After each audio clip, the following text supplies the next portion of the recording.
همش دارم میدوام. ذهنم پر از صداست. یکی میگه باورات مشکل داره، باید روی باورهای محدودی که از کودکی تو ذهن ساخته شده کار کنی. یکی میگه یه انرژی سیاه هست که نمیذاره تو پیشرفت کنی. این انرژی سیاه ممکنه اخبار باشه، ممکنه آدمای اطرافت باشه. یکی میگه ببین همه چی دست خداست، تا خدا نخواد هیچ اتفاقی نمیافته، این سرنوشت توئه. یکی میگه تلاش کن، سحرخیز باش. آخرش هم میگه ممکنه برسی، ممکنه نه، مهم اینه که تو تلاشتو کردی. یکی میگه سواد مالیت اشکال داره، تقصیر مدرسه است که یادت نداده سواد مالیتو ببری بالا. یکی میگه اقتصاد، جمهوری اسلامی، ترامپ. واقعیت ساده است. شاید الان جیب ما نصف نیمه باشه، اما وقتی 1000 تا فکر سیاه مثل گله کلاغ روی سرمون میشینن، همه چی رو سیاه تر میکنن. نه فقط جیبمون رو، حتی امیدمونم خالی میکنن. و یه گوشی ذهنم زمزمه میکنم واقعا کی مقصره؟ من، باورام، اطرافیان، مدرسه، انرژی سیاه، سرنوشت، دنیا، خدا.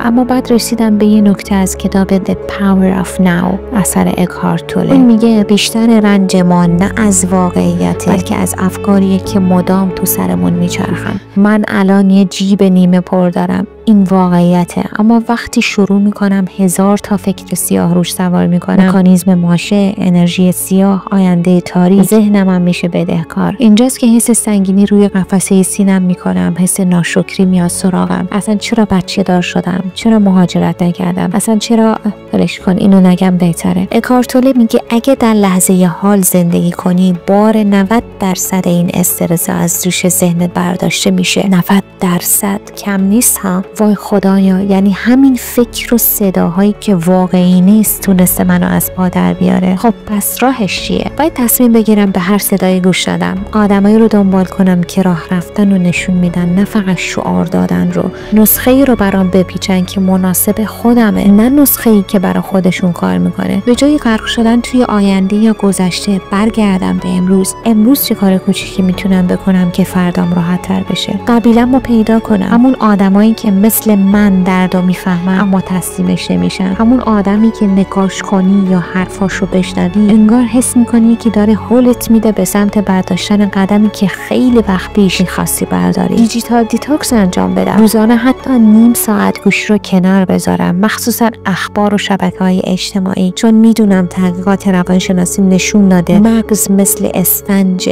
هر چی ببینه جذب میکنه، حتی اگه ما فکر میکنیم بی تأثیره. تکنیک صافی سگانه سقراط انجام بدم، یعنی قبل از اینکه چیزی بخونم یا بشنوم از خودم بپرسم درست و واقعیه؟ آیا به دردم میخوره؟ آیا حال منو بهتر میکنه؟ اگه حتی به یکی از اینا جواب نبدم، محتوا ارزش مصرف کردن نداره. تمرکزمو بذارم روی دایره نفوذم، چون میدونم استفان کاوی توی کتاب 7 عادت مردمان مؤثر میگه چیزایی مثل قیمت دلار، جنگ یا تصمیمات سیاسی تو دایره کنترل ما نیست. اما اینکه امروز چه مهارتی یاد بگیرم یا چطور با بچم حرف بزنم کاملا دست منه. انرژیم باید بره سمت دایره نفوذ، نه دایره نگرانی. تمرین حضور در لحظه رو انجام بدم. وقتی ذهنم میگه فقر مقصره، کشور مقصره، من مقصرم، همون لحظه باید بگم الان توی این لحظه واقعا چه مشکلی دارم.